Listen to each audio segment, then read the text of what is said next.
Vamos lá, vamos começar características. Tá? Falou sobre características do inquérito policial, a gente precisa decorar, né, memorizar alguns mnemônicos que podem facilitar a lembrança numa hora de revisar, na hora propriamente de estudar ou numa hora de prova, tá? Das características do inquérito policial. Sem sombra de dúvida, características do inquérito policial concentra-se um maior número de questões quando o assunto é inquérito policial. Então seria a maior prioridade dentro do inquérito policial que você deve se ater, né? É o tópico de características, né? Então, falou de características, como eu já fiz uma pincelagem na live passada sobre isso, características a gente pode lembrar como, né? Através de uma hashtag, né? Eu lembro muito de características através de gravata, né? Você bota gravata de seda, né? Então eu lembro características de inquérito policial quando eu uso gravata, quando eu lembro de gravata, né? E aí você pode decorar do melhor jeito que venha para você. E aí tem gente que vai decorar as características de um inquérito policial através de gravata, outros vão decorar as características de um inquérito policial através de shampoo, condicionador, né? Outros através da maconha, né? E aí sempre vai ter vários meios de você lembrar sobre característica. E aí você pode estar se perguntando, como assim lembrar características através de gravata, maconha, shampoo, etc? Sim, porque o mnemônico que foi criado para lembrar de características, que pelo menos eu desenvolvi, foi o DI Sedão, né? Então, como é que eu lembro? Bom, veja só, falou de características, então eu lembro de gravata de seda, então você já tem grande parte das características sendo lembrada aí, tá? DI seda, certo? E aí tudo tem que ser na magnitude, então você tem o DI sedão, certo? Características do inquérito policial, DI sedão, certo? Então aí por isso que shampoo, condicionador também pode lembrar, por causa daquela marca seda, né? E aí maconha, porque alguns dizem que quando tá puxando um beck, a seda lembra a maconha, né? E a maconha pode lembrar a seda, que lembra as características do inquérito policial, que é DI sedão, né? Então, DI sedão, características do inquérito policial, beleza? É esse a hashtag que vai fazer você memorizar, lembrar de características no assunto de inquérito, beleza? Então vamos lá, vamos dar início às características e aí trazer todos os detalhes que são extremamente cobrados em provas e que vão fazer com que você possa ir à sua prova e gabaritar tranquilamente, tá certo? Então, a primeira característica de inquérito policial, fazendo uma reprise da live passada, que a gente já falou sobre discricionariedade e inquisitoriedade, certo? Então a primeira característica que você pode tomar nota se chama discricionariedade, tá? Quando se fala que o inquérito policial ele é discricionário, isso nos traz uma noção de que o inquérito policial é discricionário porque a autoridade policial pode conduzir o inquérito policial do jeito que melhor lhe prouver, do jeito que melhor quiser, né? Então, o delegado de polícia conduz o inquérito policial do jeito que ele quiser, do jeito que ele entender que aquelas investigações vão ter mais sentido, vão ter maior produção, né? Vão conseguir melhor levantar as circunstâncias dentro do inquérito policial. Então, o inquérito ele é discricionário porque o delegado de polícia conduz o inquérito do jeito que ele quiser, do jeito que ele entender mais adequado, tá? E aí, se você for ao artigo 14 do Código de Processo Penal, o artigo 14 do Código de Processo Penal traz a seguinte redação. Veja, o ofendido ou seu representante legal e o indiciado poderão requerer qualquer diligência que será realizada ou não a juízo da autoridade. Quando a gente lê o teor do artigo 14, podemos absorver algumas informações. Veja, você vai perceber que os requerimentos apresentados pela vítima ou pelo suspeito, né, podem ser negados. O delegado não é obrigado a cumprir nenhum requerimento, quer dizer, existe uma exceção. O delegado não é obrigado a cumprir os requerimentos feitos pela vítima, pelo investigado ou pelo advogado, né? Salvo um único requerimento que o delegado é obrigado a cumprir, que é o exame de corpo de delito, né? Então, como decorrência do inquérito ser discricionário, você vai perceber que o delegado conduz o inquérito do jeito que quiser, do jeito que melhor lhe prover, do jeito que for mais adequado. Os requerimentos feitos pela vítima, pelo investigado ou pelo advogado poderão ser indeferidos, tá? Exceto o exame de corpo de delito. E aí pergunta, por que exceto o exame de corpo de delito? Você vai ver que exatamente o artigo 158 do Código de Processo Penal, né, ele traz que quando uma infração deixar vestígios, será indispensável o exame de corpo de delito, direto ou indireto, não podendo suprir-lhe a falta, a confissão do acusado. Então, o exame de corpo de delito é obrigatório sempre que o crime deixar vestígios, tá bom? E aí a gente pode fazer algumas outras observações também dentro de discricionariedade. Veja, as requisições emanadas do MP e do juiz deverão ser cumpridas pelo delegado de polícia, sob pena de responsabilidade criminal, havendo dolo por prevaricação do delegado, tá? Então, as requisições emanadas do juiz ou do Ministério Público devem ser cumpridas pelo delegado de polícia sob pena de responsabilidade criminal quando houver dolo pelo crime de prevaricação, tá? Então, muita atenção a isso, certo? Entretanto, se as requisições do juiz ou do promotor forem ilícitas, aí o delegado pode se esquivar, pode se abster de cumprir aquelas requisições, porque, obviamente, trata-se de uma manifestação ilícita, né? Então, ele pode se esquivar.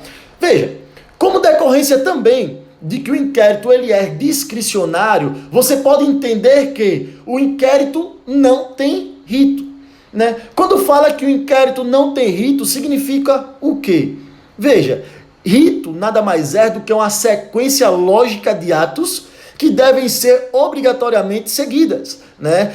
Rito existe dentro de um processo criminal. Por quê? Porque dentro de um processo criminal existe toda uma sequência lógica de atos, né, que são cumpridas, e no caso de qualquer inversão que cause um prejuízo ao acusado, então aquele ato pode ser declarado nulo. Sendo declarado nulo, ele se torna inexistente dentro do processo e torna-se nulo também todos os atos que deles decorram, né? Então você tem essa consequência. Veja, e por que no inquérito policial não tem rito? Porque o inquérito policial é discricionário.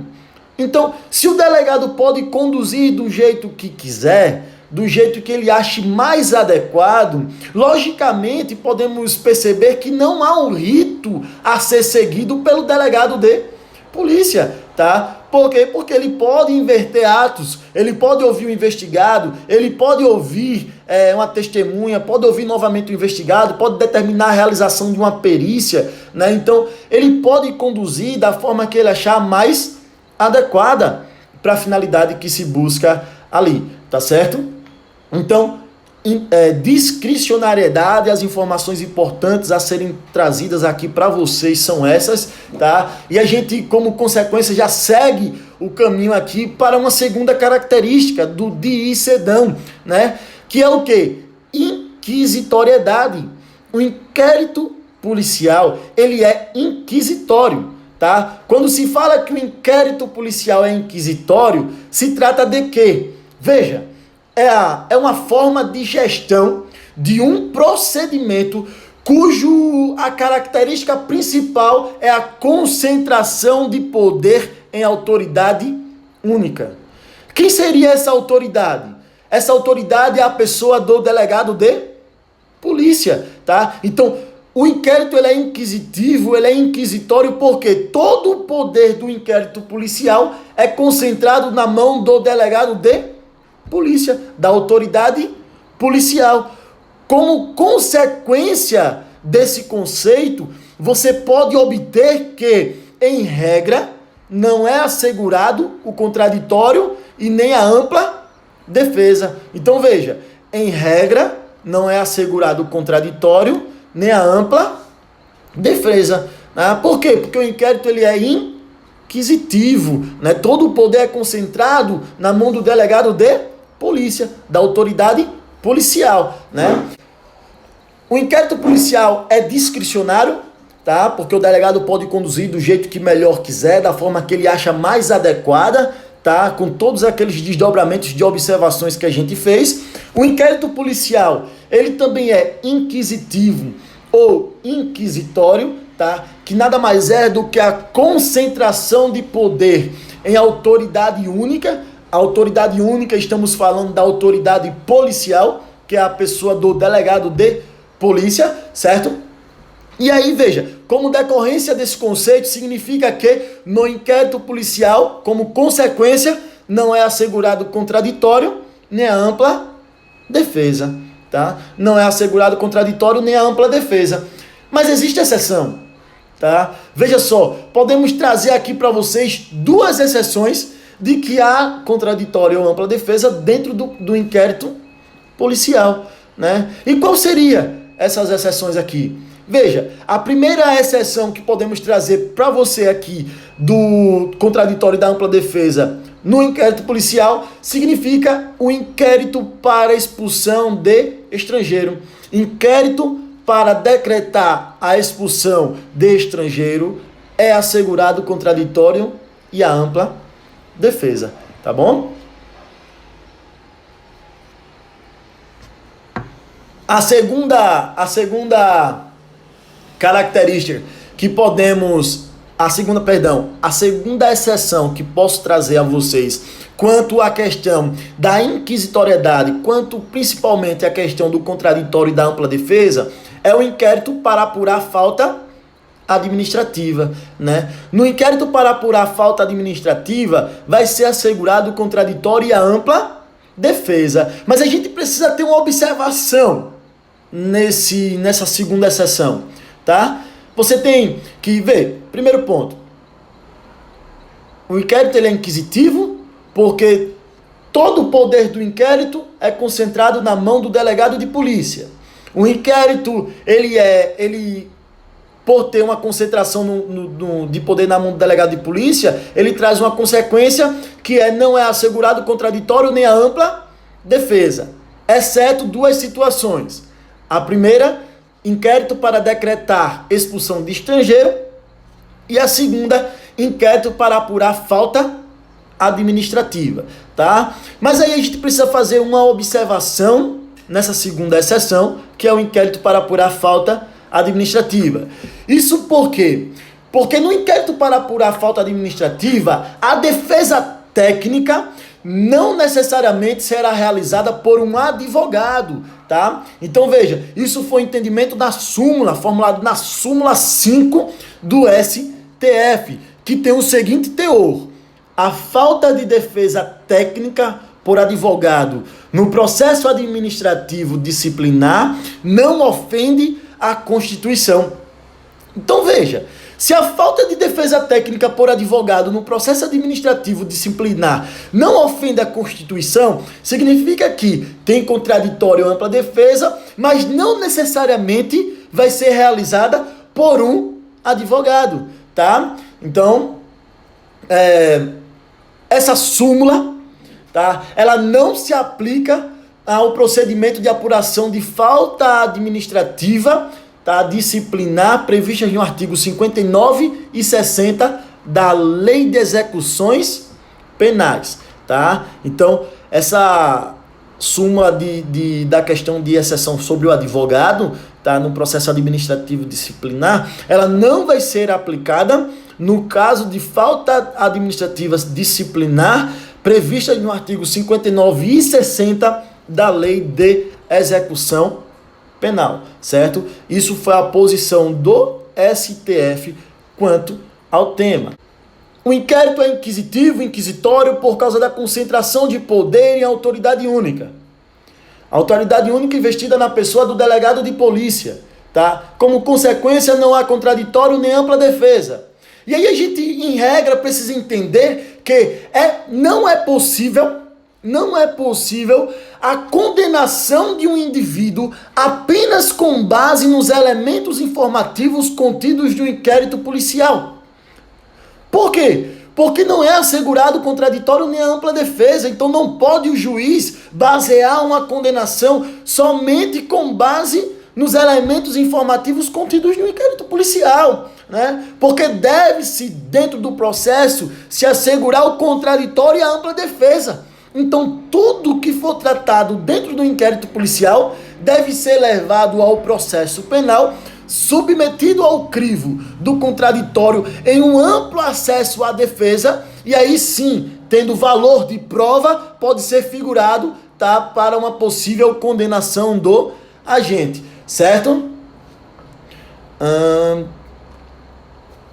E aí a gente precisa fazer, além disso, uma observação muito importante, que foi uma alteração no Estatuto da OAB, tá? Por meio da Lei 13.245 de 2016, tá? Essa lei, ela alterou o Estatuto da OAB, tá? Para incrementar nos direitos do advogado de que, dentro do inquérito policial, ele tem direito de apresentar razões e quesitos.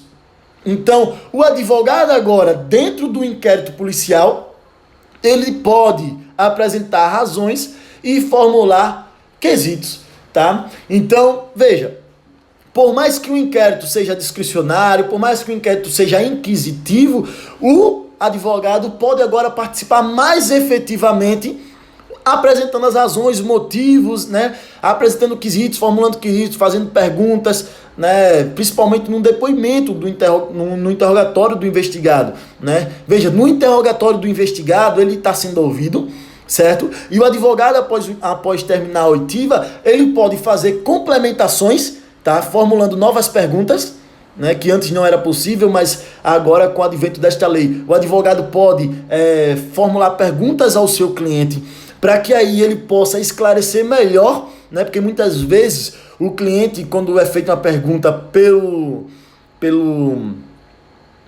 delegado ou pelo escrivão, ele meio que tem receio de responder, tem dificuldade, ou às vezes medo, e às vezes se engancha na forma de responder aquela pergunta, que pode soar, inclusive, prejudicial a ele, né? Então, o advogado, tomando ciência de que uma pergunta está sendo formulada mal intencionada, né? Ele pode fazer perguntas complementativas, que são chamados quesitos, tá? Para poder, né, melhor adequar uma resposta do seu cliente, né? Então, o investigado lá vai passar a responder as perguntas do advogado, onde ele tem confiança e ele pode responder com melhor coesão.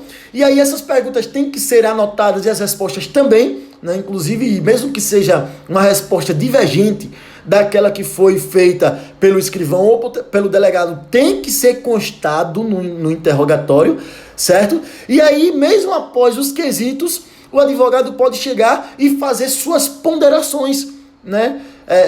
Apresentar as razões, fazendo ponderações para que possam mostrar algum entendimento dele no interrogatório, ou apresentar razões posteriormente durante, né, a investigação, tá bom?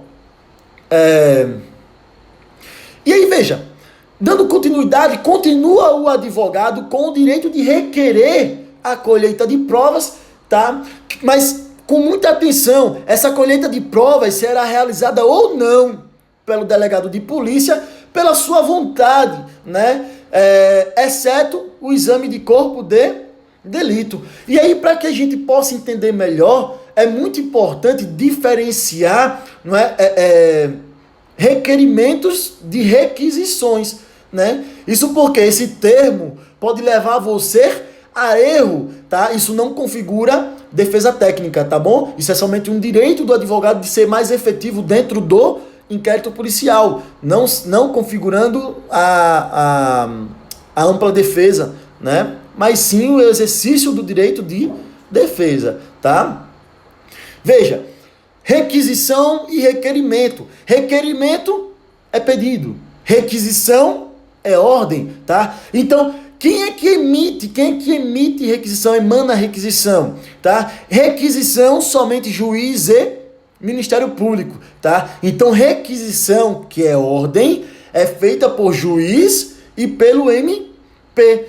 Já requerimento, que é pedido, tá? É feito pela vítima ou ofendido, pelo investigado, pelo advogado, com muita atenção, tá? Porque muitas provas, quando se tratam disso, gostam de colocar o assistente de acusação. E aí você precisa tomar nota que o assistente de acusação nada mais é do que o próprio advogado exercendo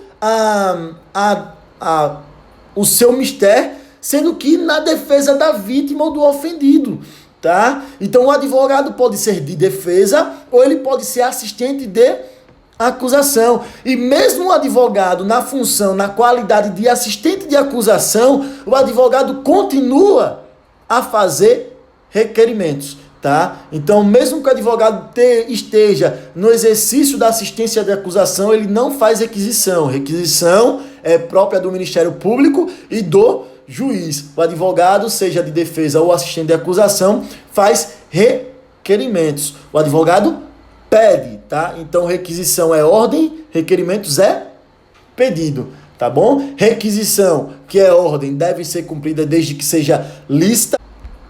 Veja só, requisição é ordem e a ordem só se vem do juiz e promotor, desde que sejam lícitas. O delegado é obrigado a cumprir, sob pena de prevaricação. Já o requerimento é pedido. Pedido, o delegado não é obrigado a cumprir, exceto quando o pedido se tratar de exame de corpo de delito. Aí no exame de corpo de delito, o delegado tem que cumprir, porque é uma perícia feita nos crimes que deixam vestígios, tá bom?